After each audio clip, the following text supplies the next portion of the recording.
Hello, it's me again. um, I wanted to share something because I told you I was gonna be a soft closure.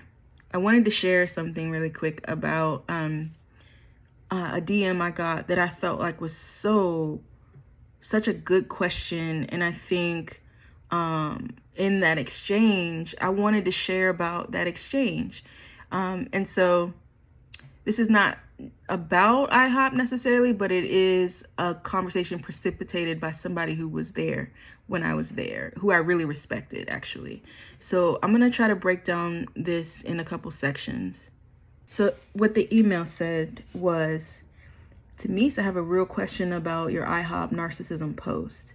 And they said, I'm not defending IHOP. I'm just committed to private conversations, which I love. And so this is so charged, I wanted to talk to you privately, which was cool. And again, this is somebody I respected, so I welcomed it. So then it says, I've been thinking a ton about Christian movements, and I just don't see how anything actually gets off the ground without a charismatic leader. So while I liked your cards approach to IHOP, and I think for the most part it's correct, here's my question. If you squint one eye and take a sober look at Jesus in the Gospels, don't those same patterns apply? Grandiose visions, new life and community, ostracism of members who don't fit in, and in parentheses they have Judas.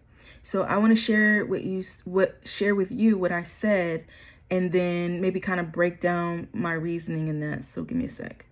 I said, in response, I said, well, Judas ostracized himself, so I don't see a correlation. All I remember is Jesus washing his feet.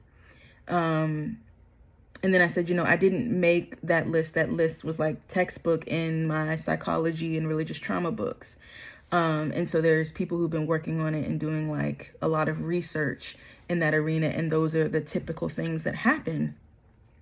And I said, I think you need a charismatic leader, of course, but I don't think Jesus fits any of the categories, because he told them that they didn't even know what spirit they were of when they wanted to call down fire on somebody for not following him. And then at the same time, Jesus says anybody who was not against him was for him, which feels pretty universalist to me. And then I asked for permission to kind of address this. And so now I kind of want to address it a little bit more. And so what they were struggling with was like, hey, like essentially Mike is just one of a multitude of people who this happens to, and I agree.